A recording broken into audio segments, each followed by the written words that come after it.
નમસ્કાર ગુજરાત, આજના મુખ્ય સમાચારની અંદર 1લી તારીખથી લાગુ થશે નવા નિયમો, જેમાં એલપીજી ગેસ સિલિન્ડરના ભાવમાં થશે ઘટાડો। ખેડૂતો માટે આવી ગઈ છે ખુશ ખબર, ખેડૂતોને મળશે હવે 9,000 રૂપિયાની સહાય। સાથે એટીએમમાંથી પૈસા ઉપાડવાના નિયમોમાં થશે હવે ફેરફાર। 15 વર્ષ જૂના વાહનો થશે હવે ભંગાર। સરકારનો સૌથી મોટો નિર્ણય, ઓછું વીજળી બિલ આવશે। રાશન કાર્ડ ધારકોને લાગશે હવે લોટરી। વૃદ્ધોને મળશે હવે મફત સારવાર। મહિલાઓને મળશે 15,000 રૂપિયાની સહાય। વીમા વગરના વાહન ચાલકો થઈ જાજો સાવધાન, હવે 5 રૂપિયામાં મળશે મકાન। રાશન કાર્ડ, આધાર કાર્ડ, પાન કાર્ડ ધારકો આપે ધ્યાન, હવે તમામ રિચાર્જ થશે સસ્તા। ખેડૂતોના દેવા માફ થશે, મહિલાઓને છેલ્લી તક। અને આજના સૌથી મોટા ખેડૂત ઉપયોગી સમાચાર જાણીશું આજના આ વિડીયોની અંદર। મિત્રો, દરેક સમાચાર, દરેક માહિતી જણાવીએ એ પહેલા ગુજરાતના જે પણ મિત્રો ચેનલ પર જો પહેલી વાર આવ્યા હોય તો મિત્રો ખાસ કરીને વિડીયોને એક લાઇક કરી ચેનલને સબસ્ક્રાઇબ કરવાનું ભૂલતા નહીં। સાથે આજનો આ વિડીયો છે જેને અંત સુધી જોતા રહેજો। મિત્રો, અત્યારના તાજા અને હવામાન સમાચાર વિશે વાત કરીએ તો આગામી દિવસોમાં વાતાવરણમાં ફેરફાર થઈ શકે છે તેવી આગાહી હવામાન નિષ્ણાત અંબાલાલ પટેલ દ્વારા વ્યક્ત કરવામાં આવી છે। હાલમાં અત્યારે તો મિત્રો ગરમીની શરૂઆત થઈ ચૂકી છે, ત્યારે રાજ્યમાં ગરમી વચ્ચે માવઠાની હવામાન નિષ્ણાત અંબાલાલ પટેલે આગાહી કરી છે, એટલે કે રાજ્યમાં થોડા સમય માટે લોકોને ગરમીમાંથી રાહત મળી શકે છે, પરંતુ ખેડૂતોની ચિંતામાં વધારો થઈ શકે છે। તો મિત્રો, આગાહી પ્રમાણે કહી શકાય કે ગુજરાતમાં 29મી માર્ચથી લઈને 1 એપ્રિલ સુધી કમોસમી વરસાદની શક્યતા છે। મહત્વનું છે કે માર્ચ મહિનામાં એક પછી એક વેસ્ટર્ન ડિસ્ટર્બન્સની સક્રિયતાઓના કારણે વાતાવરણમાં મિત્રો મોટી અસ્થિરતા ઊભી થઈ છે। ખાસ કરીને મિત્રો કહી શકાય કે હિમાલય પ્રદેશમાં પણ મિત્રો એક વેસ્ટર્ન ડિસ્ટર્બન્સ બની ચૂકી છે। આ વેસ્ટર્ન ડિસ્ટર્બન્સ 26 માર્ચ સુધી ગુજરાત ઉપર અસર કરે તેવી આગાહી સામે આવી છે। 1 એપ્રિલ સુધી રાજ્યનું વાતાવરણમાં મોટી અસ્થિરતા જોવા મળશે, વાદળછાયું વાતાવરણ રહેશે। આ સાથે રાજ્યમાં ગાજવીજ સાથે કમોસમી વરસાદ વરસી શકે તો ખેડૂતોના પાકને પણ ભારે નુકસાન થાય એવી અત્યારે આગાહી હવામાન નિષ્ણાત અંબાલાલ પટેલ સાથે પરેશ ગોસ્વામીએ આગાહી વ્યક્ત કરી છે। મિત્રો, ત્યાર પછીના સમાચાર વિશે વાત કરીએ તો 1લી તારીખથી નવા નિયમો લાગુ। એલપીજી અને સીએનજી સાથે પીએનજીના ભાવમાં ફેરફાર દર મહિનાની 1લી તારીખે થાય છે। તેલ કંપનીઓ એલપીજી સિલિન્ડર, સીએનજી અને પીએનજીના દરની સમીક્ષા કરે છે। 1 એપ્રિલ 2025ના રોજ પણ તેલ કંપનીઓ દ્વારા નવા ભાવ જાહેર કરવામાં આવશે। આ તમામ ફેરફારો 1 એપ્રિલ 2025થી લાગુ થશે, એટલે કે હવે ટેક્સદાતાઓ માટે પણ આ મહત્વપૂર્ણ ફેરફાર જાહેર થઈ શકે છે। નવી નીતિઓનો લાભ લેવા માટે નાગરિકોએ આ તમામ ફેરફારોને ધ્યાનમાં રાખવા જોઈએ। મિત્રો, ત્યાર પછી આગળ જોઈએ તો ડુંગળીની ખેતી કરતા ખેડૂતો માટે મોદી સરકારે એક મોટો અને રાહતભર્યો નિર્ણય લીધો છે। કેન્દ્ર સરકારે સત્તાવાર રીતે ડુંગળીની નિકાસ પર આવેલી 20% ડ્યુટીને હટાવી દીધી છે। આ નિર્ણય આગામી 1 એપ્રિલ 2025થી લાગુ થશે। આ પ્રતિબંધ 8 ડિસેમ્બર 2023થી 3 મે 2024 સુધી લગભગ 5 મહિના સુધી અમલમાં રહ્યો હતો। ત્યારબાદ 13 સપ્ટેમ્બર 2024ના રોજ 20%ની નિકાસ ડ્યુટી લગાડવામાં આવી હતી, જેના કારણે હવે સરકારે સંપૂર્ણપણે જે આ ડુંગળી ઉપર જે ટેક્સ ડ્યુટી લાગતી હતી એ નાબૂદ કરી દીધી છે। તો મિત્રો, ગુજરાતના ખેડૂતો હવે ડુંગળીના પૂરતા ભાવ મેળવી શકશે। અને મિત્રો, હાલ ખેડૂતો માટે પણ હાલ મોદી સરકારે સૌથી મોટો નિર્ણય લીધો છે। ડુંગળી ઉપર જે મિત્રો ખાસ કરીને જે કસ્ટમ ડ્યુટી લાગતી હતી એ અત્યારે હટાવી દેવામાં આવી છે। મિત્રો, ત્યાર પછીના સમાચાર વિશે વાત કરીએ તો ખેડૂતોને મળશે હવે 9,000 રૂપિયાની સહાય। પીએમ કિસાન સન્માન નિધિ હેઠળ દેશના કરોડો ખેડૂતોને નાણાકીય સહાય આપવામાં આવે છે।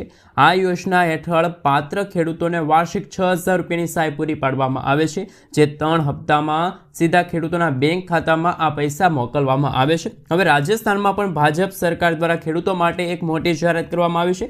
રાજસ્થાનમાં પીએમ કિસાન યોજના હેઠળ મળતી રકમમાં વધારો કરી દેવામાં આવ્યો છે।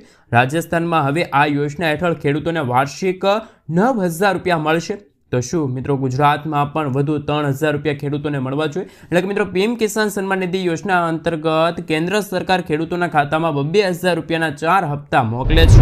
તો શું ગુજરાતમાં પણ ખેડૂતોને વધારાની 3000 રૂપિયાની રકમ છે મળવી જોઈએ? કારણ કે મિત્રો પીએમ કિસાન સન્માન નિધિ યોજના અંતર્ગત ખેડૂતોને 2000 રૂપિયાના 3 હપ્તા વાર્ષિક એટલે કે આખા વર્ષ દરમિયાન મળે છે. જે રીતે મિત્રો રાજસ્થાનની અંદર ભાજપની સરકાર છે, ભાજપની સરકારે એવી જાહેરાત કરી છે કે રાજસ્થાનના ખેડૂતોને હવે એક વધારાનો હપ્તો મળશે, એટલે કે ખેડૂતોને ટોટલ વાર્ષિક 9000 રૂપિયા મળશે. તો મિત્રો ગુજરાતમાં પણ છેલ્લા 25 વર્ષથી ભાજપની સરકાર શાસન કરે છે, તો ગુજરાતમાં પણ ખેડૂતોને પીએમ કિસાન સન્માન નિધિ યોજના અંતર્ગત વધારાના 3000 રૂપિયા મળવા જોઈએ. શું મિત્રો ગુજરાતમાં પણ ભાજપ સરકાર દ્વારા હાલ આવી જાહેરાત કરવામાં આવી શકે કે ખેડૂતોને આર્થિક રીતે 3000 રૂપિયાની વધારે સહાય મળે? તો મિત્રો શું ગુજરાતના ખેડૂતોને પણ હવે 2000 રૂપિયાના બદલે 3000 રૂપિયાના 3 હપ્તા મળવા જોઈએ કે ના મળવા જોઈએ, એ તમે મને ખાસ નીચે કોમેન્ટ બોક્સમાં કોમેન્ટ કરીને જરૂરથી જણાવી આપજો. મિત્રો ત્યાર પછીના સમાચાર વિશે વાત કરીએ તો 2 લાખ રૂપિયા સુધીની લોન માફ થશે. એક માહિતી અનુસાર ગુજરાતમાં કુલ 53,20,626 ખેડૂતો આ યાદીમાં નોંધાયા છે. તેમાંથી પણ 37,28,639 ખેડૂતોએ વર્ષ 2022 અને 23 દરમિયાન એટલે કે 31મી જાન્યુઆરી 2023ની સ્થિતિ સુધી એટલે કે માત્ર 10 માસ માટે કૃષિ માટે કુલ 98,285 કરોડ રૂપિયાની લોન લીધી છે. એટલે મિત્રો કહી શકીએ કે દરેક ખેડૂતોએ વધતા ઓછા પ્રમાણમાં ખેતી માટે લોન લીધી છે, પરંતુ તેનો સીધો અર્થ એ થાય છે કે ગુજરાતના દરેક ખેડૂતોના માથે 2,63,595 રૂપિયાનું દેવું છે. આ મિત્રો સતત વધતી મોંઘવારીના કારણે ખેડૂત દિવસે ને દિવસે દેવાદાર બનતો જાય છે. જ્યારે મિત્રો તેલંગાણાની ભાજપ સરકારે ખેડૂતોના 1 લાખ રૂપિયા સુધીના દેવા માફ કર્યા, જેના કારણે મિત્રો ગુજરાતમાં પણ હાલ દેવા માફીની માંગ છે અત્યારે સૌથી વધારે જોવા મળી રહી છે. જ્યારે ચૂંટણીનો ટાઈમ આવે છે, ચૂંટણીનો સમય આવે છે, ત્યારે ખેડૂતોની માંગ હોય છે કે ખેડૂતોના દેવા માફ કરવામાં આવે. જ્યારે મિત્રો સરકાર ખેડૂતોના માત્ર 2 લાખ રૂપિયા સુધીના દેવા માફ કરે તો પણ ગુજરાતના એવા 90% જેટલા ખેડૂતો હશે એ સંપૂર્ણપણે દેવામાંથી મુક્તિ મેળવી શકે છે, એટલે કે મુક્ત થઈ શકે છે. ગુજરાતના લાખો ખેડૂતો દેવામાં ડૂબેલા છે. તો મિત્રો તમારું શું કહેવું છે? ખરેખર ભાજપની સરકાર ખેડૂતોના 2 લાખ રૂપિયા સુધીના દેવા માફ કરશે કે પછી નહીં? તો મિત્રો શું ખેડૂતોના ખરેખર દેવા માફ થવા જોઈએ કે ના થવા જોઈએ, એ દરેક ખેડૂતવાસી ગુજરાતવાસીઓ મને ખાસ કરીને નીચે કોમેન્ટ બોક્સમાં કોમેન્ટ કરીને જરૂરથી જણાવી આપજો. મિત્રો ત્યાર પછીના સમાચાર વિશે વાત કરીએ તો હાલ મહત્વપૂર્ણ સમાચાર સામે આવી રહ્યા છે કે ખેડૂતોને 60,000 અને 40,000 રૂપિયાની સહાય મળશે. Animal credit card. ભારત સરકારે પશુપાલન કરતા ખેડૂતો માટે પશુ કિસાન ક્રેડિટ કાર્ડ લોન્ચ કર્યું છે. આ યોજના પહેલાથી જ ચાલુ રહી છે. પશુપાલન કરતા ખેડૂતો આ કાર્ડ દ્વારા 5 લાખ રૂપિયા સુધીની લોન લઈ શકે છે. પહેલાં 3 લાખ રૂપિયાની સહાય મળતી હતી. આ સાથે કાર્ડની મદદથી ભેંસ દીઠ 60,000 રૂપિયા, ગાય દીઠ 40,000 રૂપિયા, આ સાથે ઘેટા કે પછી બકરા દીઠ 4,000 રૂપિયાની સહાય એટલે કે લોન મળવા પાત્ર રહેશે. આ કાર્ડ ઉપર 1,60,000 રૂપિયા સુધીની લોન માટે કોઈ પણ ગેરંટીની જરૂર નથી. નાણાકીય સંસ્થાઓ અથવા તો બેંકો 7% દરે લોન આપે છે, જેમાં કેન્દ્ર સરકાર દ્વારા લોન પર 3% રિબીટ આપવામાં આવે છે. આમ ખેડૂતોને 4% દરે લોન આપવામાં આવે છે. લોનની રકમ અને વ્યાજ 5 વર્ષમાં ભરપાઈ કરવાનું રહેશે. તો ખેડૂતો માટે મિત્રો એનિમલ ક્રેડિટ કાર્ડને લઈને પણ હાલ સૌથી મોટા સમાચાર સામે આવી રહ્યા છે. મિત્રો ત્યાર પછીના સમાચાર વિશે વાત કરીએ તો તમામ વૃદ્ધોને મળશે મફત સારવાર. આયુષ્માન યોજના હેઠળ 70 વર્ષથી વધુ ઉંમરના તમામ વરિષ્ઠ નાગરિકો એટલે કે વૃદ્ધ લોકો હવે આ યોજના અંતર્ગત એટલે કે આયુષ્માન પીએમ છે યોજના અંતર્ગત સામેલ કરવાનું વચન મોદી સરકાર દ્વારા આપવામાં આવ્યું. આ સાથે એવું કહેવામાં આવ્યું છે કે મિત્રો હવે તમામ પાત્ર વરિષ્ઠ નાગરિકોને આયુષ્માન ભારત હેઠળ આવરી લેવામાં આવશે. અગાઉ આયુષ્માન ભારત કાર્ડનો લાભ બીપીએલ કેટેગરીમાં આવતા નબળા વર્ગના નાગરિકોને આપવામાં આવતો હતો, પરંતુ મોદી સરકારે જાહેરાત કરી છે, જે દરમિયાન આયુષ્માન યોજનાને લઈને મોટો દાવો કરવામાં આવ્યો અને આ દાવામાં કહેવામાં આવ્યું કે હવે વૃદ્ધ લોકોને પણ આયુષ્માન કાર્ડ અલગથી કાઢી આપવામાં આવશે.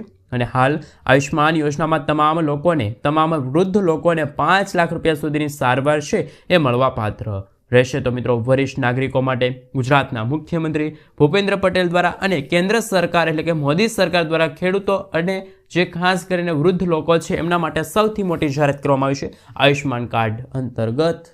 મિત્રો ત્યાર પછીના સમાચાર વિશે વાત કરીએ તો ઉનાળામાં મોજ, સરકારનો નિર્ણય. ઉનાળુ વેકેશનને ધ્યાનમાં રાખીને ગુજરાત સરકારે મુસાફરો માટે આકર્ષક યોજના શરૂ કરી છે. મન ફાવે ત્યાં ફરો નામની યોજના ગુજરાતીઓ માટે ખાસ કરીને ગુજરાતના મુખ્યમંત્રીએ શરૂ કરી છે. માત્ર 425 રૂપિયાથી લઈને 1450 રૂપિયા સુધીમાં 4 દિવસ અને 7 દિવસ સુધી ગુજરાતના કોઈ પણ ખૂણે મુસાફરી તમે કરી શકો છો. જેમાં 425થી 1450માં લોકલ, એક્સપ્રેસ, નોન એસી, એસી બસની સુવિધા ઉપલબ્ધ છે. આ પાસને લઈને તમે ગુજરાતમાં ગમે ત્યાં ફરી શકો છો અને તેમાં કોઈ પણ પ્રકારની તમને અગવડ નહીં પડે. બસ સ્ટેન્ડ પર જઈને તમારે વધારે માહિતી જોતી હોય તો તમે મેળવી શકો છો. મિત્રો, ત્યાર પછીના સમાચાર વિશે વાત કરીએ તો 1લી તારીખથી નવા નિયમો, જેમાં નવા પરિપત્ર મુજબ હવેથી મિલકતની નોંધણી માટે રજૂ કરવામાં આવતા દસ્તાવેજોમાં મિલકતના ફોટોગ્રાફ અને અક્ષાંશ અને રેખાંશ દર્શાવવા ફરજિયાત રહેશે. આ પરિપત્રનો અમલ 1 એપ્રિલ 2025થી કરવામાં આવશે. મિલકતની નોંધણી પ્રક્રિયા પારદર્શિતા લાવવા અને છેતરપિંડીના બનાવોને રોકવા માટે એક મહત્વપૂર્ણ નિર્ણય લેવામાં આવ્યો છે. ત્યાર પછી મિત્રો આગળના ફેરફાર વિશે વાત કરીએ, નવા નિયમો વિશે વાત કરીએ તો 1 એપ્રિલ 2025થી આખા દેશમાં, સમગ્ર ભારત દેશમાં નવું ટેક્સ સ્ટ્રક્ચર લાગુ થશે. આ બાદ 12 લાખ રૂપિયા સુધી વાર્ષિકના પગારવાળાને ઇન્કમ ટેક્સનું ટેન્શન દૂર થઈ જશે. ત્યાર પછીના મિત્રો સમાચાર વિશે વાત કરીએ તો હાલ મહત્વપૂર્ણ સમાચાર સામે આવી રહ્યા છે. એટીએમમાંથી પૈસા ઉપાડવાને લઈને સૌથી મોટા સમાચાર. એટીએમ ટ્રાન્ઝેક્શનને લઈને નવો ફેરફાર. એટીએમ ટ્રાન્ઝેક્શનને લઈને નવા ફેરફાર કરવામાં આવ્યા છે. આ માહિતી એટલે કે મિત્રો આ મહિનાથી જ એટીએમમાંથી પૈસા ઉપાડવાનો નિયમ છે એ બદલાઈ જશે. હવે મેટ્રો શહેરના લોકો મહિનામાં 3 વખત એટીએમમાંથી પૈસા ઉપાડી શકશે. આ પછી દરેક ટ્રાન્ઝેક્શન ઉપર 25 રૂપિયાનો ચાર્જ લેવામાં આવશે. અગાઉ 20 રૂપિયા હતો, પરંતુ જો તમે બીજી બેંક અથવા તો બીજા એટીએમમાંથી પૈસા ઉપાડશો તો 30 રૂપિયા તમારી પાસેથી વસૂલવામાં આવશે. એટલે કે તમારે 30 રૂપિયા છે વધારે ચૂકવવા પડશે. જ્યારે નોન મેટ્રો શહેરમાં આ મર્યાદા ₹5 રૂપિયા રાખવામાં આવી છે. તો મિત્રો એટીએમ ટ્રાન્ઝેક્શનને લઈને પણ સૌથી મોટા સમાચાર સામે આવી રહ્યા છે. મિત્રો, ત્યાર પછીના સમાચાર વિશે વાત કરીએ તો હાલ મહત્વપૂર્ણ સમાચાર સામે આવી રહ્યા છે કે રાશન કાર્ડમાં શા માટે કેવાયસી જરૂર છે.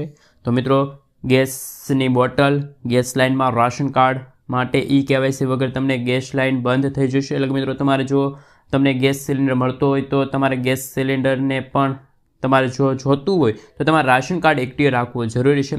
સરકારની દરેક યોજનામાં રાશન કાર્ડ ફરજિયાત એક ડોક્યુમેન્ટ બની ગયું છે. તો રાશન કાર્ડ વગર તમે તે સરકારની બીજી કોઈ પણ યોજના હોય, કોઈ પણ સરકારી યોજના જેમ કે PM કિસાન સન્માન નિધિ યોજના છે, વીમા યોજના છે, પ્રધાનમંત્રી ફસલ વીમા યોજના છે, અકસ્માત વીમા યોજના છે, વિદ્યાર્થીઓ માટે ખાસ કરીને શિષ્યવૃત્તિ જેવી યોજના છે, મહિલાઓ માટે મહિલાને જે સહાય મળતી હોય એ સહાય યોજના છે, એ માટે પણ મિત્રો રાશન કાર્ડ તમારું એક્ટિવ હોવું એ જરૂરી છે.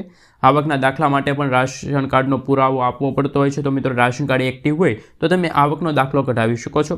બાળકની શાળામાં નવા એડમિશન RTE યોજનામાં રાશન કાર્ડ ફરજિયાત છે. વિધવા સહાય, વૃદ્ધ સહાય, વિદ્યાર્થીઓની સરકારી શિષ્યવૃત્તિ સ્કોલરશિપમાં રાશન કાર્ડ ફરજિયાત છે. આયુષ્યમાન કાર્ડ કઢાવવા માટે પણ રાશન કાર્ડ ફરજિયાત છે. સિનિયર સિટીઝનના કાર્ડ માટે પણ રાશન કાર્ડ હોવું ફરજિયાત છે. અને રાશન કાર્ડ તમારી પાસે છે અને રાશન કાર્ડમાં તમે કેવાયસી નથી કરાવ્યું તો હાલ મિત્રો કેવાયસી વેરિફિકેશન પૂર્ણ કરાવી દેજો, તો જ મિત્રો તમે આ સરકારી યોજના છે એનો લાભ છે એ તમે લઈ શકો છો વર્ષ 2025 અંતર્ગત. મિત્રો, ત્યાર પછીના સમાચાર વિશે વાત કરીએ તો હાલ જૂના વાહન ભંગાર, પેટ્રોલ ડીઝલ થશે બંધ. તેમને લઈને મહત્વપૂર્ણ સમાચાર. દિલ્હીમાં પ્રદૂષણની ગંભીર સમસ્યાને ધ્યાનમાં રાખીને દિલ્હી સરકારે સૌથી મોટો નિર્ણય લીધો છે. હવે રાજધાનીમાં 31 માર્ચ 2025થી 15 વર્ષ જૂના પેટ્રોલ અને મિત્રો 10 વર્ષ જૂના ડીઝલ વાહનો ચલાવવા ઉપર પ્રતિબંધ મૂકવામાં આવ્યો છે. આ નિયમો હેઠળ પ્રતિબંધિત વાહનો જેને જપ્ત કરીને સ્કેમ કરવામાં આવશે.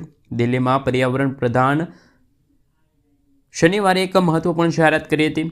તેમણે જણાવ્યું હતું કે 31 માર્ચ પછી દિલ્હીના પેટ્રોલ પંપ પર 15 વર્ષથી વધુ જૂના વાહનો હશે એને પેટ્રોલ આપવામાં નહીં આવે. એટલે કે મિત્રો જો તમારી પાસે પણ 15 વર્ષ જૂનું વાહન છે, પેટ્રોલ તમે પુરાવા જશો પેટ્રોલ પંપ ઉપર, તો હાલ મિત્રો એક ટીમ રાખવામાં આવશે. એટલે કે મિત્રો એવા સમાચાર આવી રહ્યા છે કે જે પર્યાવરણને હાલ મિત્રો પ્રદૂષણથી રોકવા માટે હાલ દિલ્હી સરકારે NCR સરકારે હાલ મિત્રો એક સૌથી મોટો નિર્ણય લીધો છે કે 15 વર્ષ જૂના વાહનોને હવે પેટ્રોલ પંપ ઉપર પેટ્રોલ આપવામાં નહીં આવે. એટલે કે મિત્રો જો તમારી પાસે પણ એટલે કે આ માત્ર દિલ્હી સરકારે સૌથી મોટો નિર્ણય લીધો છે પ્રદૂષણ રોકવા માટે.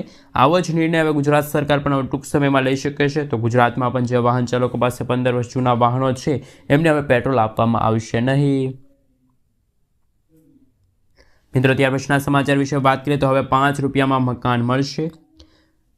આપને મિત્રો જણાવી દઈએ કે સરકાર ગરીબ લોકો માટે શ્રમિક બસેરા યોજનાની જાહેરાત કરી છે અને આ યોજના અંતર્ગત હવે આવાસ નિર્માણની કામગીરી હાથ ધરવામાં આવશે. જ્યારે મિત્રો તમને જણાવી દઈએ કે મુખ્ય શહેરો 17 એવા આવાસો ઊભા કરવામાં આવ્યા છે કે જેમાં 5 રૂપિયા રહેવા માટે મકાન મળશે. એટલે કે મિત્રો જ્યારે તમને જણાવી દઈએ કે ઘણા બધા લોકો મજદૂર હોય છે, શ્રમિકો હોય છે, ગરીબો કે જેમની પાસે રહેવા માટે પણ મકાન હોતા નથી, આવા લોકોને સારી સુવિધાવાળું જેમ કે પાણી, રસોડું, વીજળી, પંખા, સ્ટ્રીટ લાઇટ, સિક્યુરિટી, મેડિકલ અને ખાસ કે મિત્રો વગેરે જેવી સુવિધાઓ છે એ હવે માત્ર મકાન માટે 5 રૂપિયા પ્રતિ દિવસના ભાડા સાથે તમને મળવાપાત્ર રહેશે. તો ગુજરાતના મુખ્યમંત્રી ભૂપેન્દ્ર પટેલ દ્વારા મુખ્યમંત્રી શ્રમિક બસેરા યોજનાની જાહેરાત કરવામાં આવી છે. ગુજરાત સરકાર દ્વારા શ્રમયોગીઓના કલ્યાણ માટે આ યોજના છે શરૂ કરવામાં આવી છે. મિત્રો ત્યાર પછીના સમાચાર વિશે વાત કરીએ તો જનધન ખાતાને લઈને સૌથી મોટા સમાચાર. મિત્રો એવા સમાચાર સામે આવી રહ્યા છે કે દેશમાં પ્રધાનમંત્રી જનધન યોજના હેઠળ કુલ 54.03 કરોડ ખાતા ખોલાવવામાં આવ્યા છે.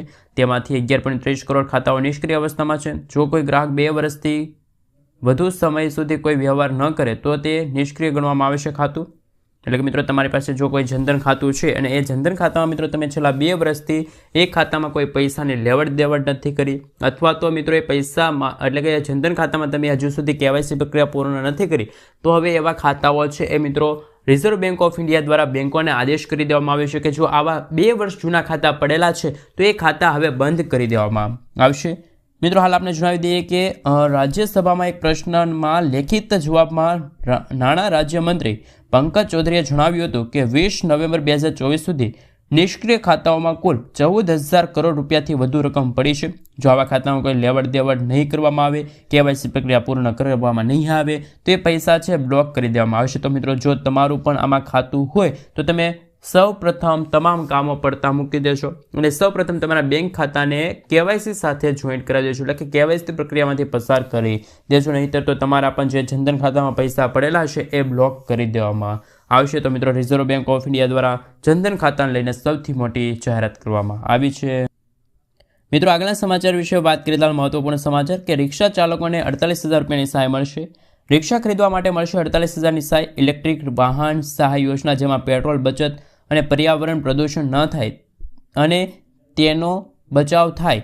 એટલે કે મિત્રો સરકાર દ્વારા એક બેટરી સંચાલિત ઇલેક્ટ્રિક વાહનની ખરીદી માટે સબસિડી આપવામાં આવશે. ગુજરાત સરકાર દ્વારા ખાસ કે મિત્રો GEDA વ્હીકલ સબસિડી રિક્ષા સબસિડી યોજના છે એ મિત્રો લિથિયમ આયન અને બેટરી સંચાલિત માટે 3 ચક્રીય વાહન માટે એટલે કે મિત્રો રિક્ષા ખરીદવા માટે સબસિડી સ્વરૂપે 48,000 રૂપિયાની સહાય આપવામાં આવશે.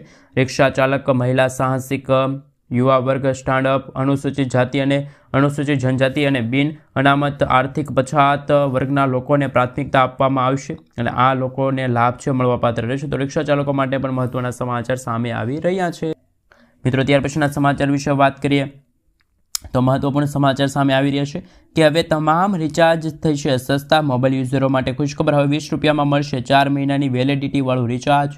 તેમના વિશે વાત કરીએ તો મિત્રો આજકાલ મોબાઈલ વપરાશકર્તાઓ માટે દરેક ઓપરેટરોના પ્લાન અને રિચાર્જ વિકલ્પો ખૂબ જ મહત્વપૂર્ણ બની ગયા છે. મોબાઈલ પર વાત કરવાનો, ઇન્ટરનેટનો ઉપયોગ કરવાનો અને અન્ય સુવિધાનો ખર્ચ વધી રહ્યો છે. આવી સ્થિતિમાં દરેક વ્યક્તિને એક સસ્તી અને અનુકૂળ યોજનાની જરૂર છે. આને ધ્યાનમાં રાખીને સરકારે એક નવો નિયમ બહાર પાડ્યો છે જે મુજબ હવે ફક્ત 20 રૂપિયાનું રિચાર્જ કરવાથી તમારા મોબાઈલ નંબર 4 મહિના સુધી સક્રિય રહેશે. આ નવો નિયમ ટ્રાય એટલે કે telecom regulatory authority of India દ્વારા જારી કરવામાં આવ્યું છે. જેમ કે જીઓ છે, BSNL છે, એરટેલ છે, VI છે, મુખ્ય ઓપરેટર જે કંપનીઓ છે એમાં આ નિયમ છે લાગુ કરી દેવામાં આવશે. મિત્રો ત્યારબાદના આજના સૌથી મોટા ખેડૂત ઉપયોગી સમાચાર વિશે વાત કરીએ તો હાલ મહત્વપૂર્ણ સમાચાર સામે આવી રહ્યા છે કે આજે રાજકોટ માર્કેટિંગ યાર્ડમાં મિત્રો હાલ જુદા જુદા પાકોની આવક થઈ રહી છે. જેમાં લાલ અને ખાસ કરી મિત્રો સફેદ ડુંગળીની આવક થઈ, ટુકડા અને લોકવણ ઘઉંની આવક થઈ, ઝીણી અને જાડી મગફળીની આવક થઈ, એરડા, તલ, સોયાબીન છે, લસણ છે, ધાણા જીરું છે, તેમજ આ સિવાય ઘણા બધા પાકોની હરાજી કરવામાં આવી હતી. આ સિવાય રાજકોટ માર્કેટિંગ યાર્ડમાં કપાસની પણ આવક થઈ, જેના કપાસના ખેડૂતોના ભાવ છે એક મણ દીઠ 1300 લઈને 1480 રૂપિયા સુધી મળ્યા છે. તેમજ લોકવણ ઘઉંના 100 લઈને ટુકડા ઘઉંના 120 ક્વિન્ટલ આવક થઈ. લોકવણ ઘઉંના 603 લઈને 639 રૂપિયા, ટુકડા ઘઉંના 612 લઈને 726 રૂપિયા સુધી ખેડૂતોના ભાવ મળી રહ્યા છે. આ સિવાય રાજકોટ માર્કેટિંગ યાર્ડમાં જાડી મગફળીની 400 અને ઝીણી મગફળીની 200 ક્વિન્ટલ આવક થઈ, જેમાં જાડી મગફળીના ભાવ 900 લઈને 1100, ઝીણી મગફળીના ભાવ 900 લઈને 1200 રૂપિયા સુધી મળી. આ સિવાય ચણા છે એમના ભાવ 1100 લઈને 2100, એરડાના ભાવ 1150 લઈને 1200 રૂપિયા, સોયાબીનના 700 લઈને 782, કાળા તલના 3600 લઈને 5200 રૂપિયા. આમ જુદા